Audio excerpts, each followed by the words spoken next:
Hi అండి. ఇప్పుడు మనము బ్లౌజ్ కటింగ్లో షోల్డర్ని ఎలా పెట్టాలి అంటే హై నెక్ షోల్డర్ అయితే ఫుల్ షోల్డర్లో నుంచి ఎంత తగ్గించాలి, అసలు తగ్గించాలా తగ్గించొద్దా, నెక్ కొంచెం కట్ అయితే ఎంత తగ్గించాలి, కొంచెం మీడియం సైజ్ నెక్ ఉంటే ఎంత తగ్గించాలి, బాగా డీప్ నెక్ ఉంటే ఎంత తగ్గించాలి, ఓకేనా? అది ఒకసారి మనం చూద్దాం. ఇప్పుడు ఒకవేళ ఫుల్ షోల్డరు ఇప్పుడు చూడండి, ఇక్కడ దగ్గర నుంచి చూపిస్తాను నేను. ఫుల్ షోల్డరు ఒకవేళ 14 అనుకోండి, అంటే అందులో సగం కదా, అందులో సగం ఎంత, హాఫ్ 7, ఓకేనా? ఇప్పుడు మనకి ఇలా విడదీసినప్పుడు మనకి 14 వస్తుంది, ఓకేనా? 14 వస్తే ఇప్పుడు కాలర్ నెక్ ఉందనుకోండి, అంటే కాలర్ నెక్ ఉన్నప్పుడు మనం ఏం చేస్తాం, ఇక్కడ అస్సలు బ్యాక్ పార్ట్లో అసలు ఏం నెక్ అనేది కట్టు కాదు కాబట్టి మనం ఏం చేయాలంటే ఫుల్ షోల్డర్లో హాఫ్ షోల్డర్ పెట్టుకొని తర్వాత ఒక పావు ఎక్స్ట్రా కూడా పెట్టుకోవాలి. అట్లా పెట్టుకోకపోతే మీకు ఇక్కడ షోల్డర్ అనేది పట్టేస్తుంది, ఓకేనా? ఇది కాలర్ నెక్, హై నెక్, అసలు ఇక్కడ ఏం నెక్ కట్టు కాకపోతే ఇలా. ఇంకోటి చిన్న నెక్, ఒకవేళ ఒక 3, 1 కానీ 2 కానీ 3 కానీ నెక్ కట్ అయిందనుకోండి, బ్యాక్ నెక్ అనమాట, కట్ అయిందనుకోండి, ఈ షోల్డర్ ఎంత ఉంది, ఇందాక పావు షోల్డర్ మనం ఇక్కడ పెంచినాం కదా, ఇప్పుడు పెంచొద్దు, పెంచకుండా షోల్డర్ ఎంత ఉందో అందులో సగం చేసి ఫుల్ షోల్డర్ని పెట్టేసుకోవాలన్నమాట. ఆ పావు కూడా మనం పెంచొద్దు. ఇప్పుడు 14 అనుకోండి, 7 పెట్టుకోవాలి, హాఫ్ 7 కదా, 7 పెట్టుకోవాలి. ఇక్కడ పావు కానీ ఏం కానీ పెంచొద్దు, ఎంత ఉందో అంత పెట్టేసుకుంటాం.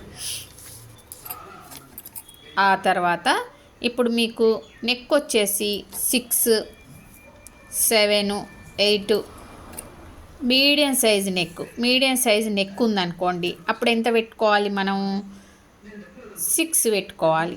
6 అంటే 12, ఓకేనా? 12 పెట్టుకోవాలన్నమాట. 12 అంటే 12లో సగం ఎంత, 6 పెట్టుకుంటే మీకు మీడియం సైజు నెక్ ఉన్నప్పుడు సరిపోతుంది.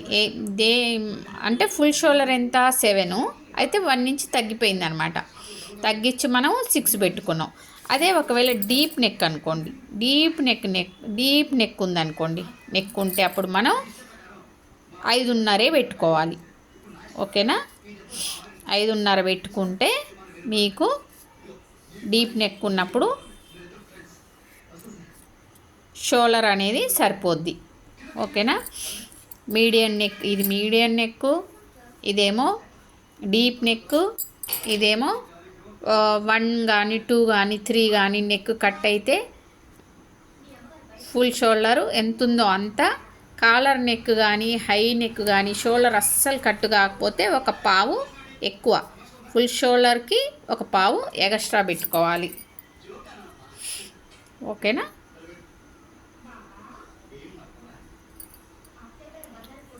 ఈ మెథడ్లో మీకు ఒకే షోల్డర్ ఉన్న బ్లౌజ్ని, ఇప్పుడు మీకు బ్లౌజులకి, ఇప్పుడు మా స్టూడెంట్స్ బ్లౌజులకు వచ్చిన తర్వాత వాళ్ళతో పాటు మీకు హై నెక్, ఫస్ట్ ఒకటి హై నెక్తోని, తర్వాత కొంచెం నెక్, ఒకే షోల్డర్తోని మీకు ఇవన్నీ కుట్టి చూడండి. ఇవన్నీ కుట్టి చూస్తే అప్పుడు మీకు ఏది ఎలా వస్తుంది నెక్, మీకు ఈ షోల్డర్, మనం పెట్టిన ఈ షోల్డరు, ఇప్పుడు నేను చెప్పిన ఈ షోల్డర్స్ సరిపోయినాయా లేదా అనేది మీకే అర్థమైద్ది, ఓకేనా?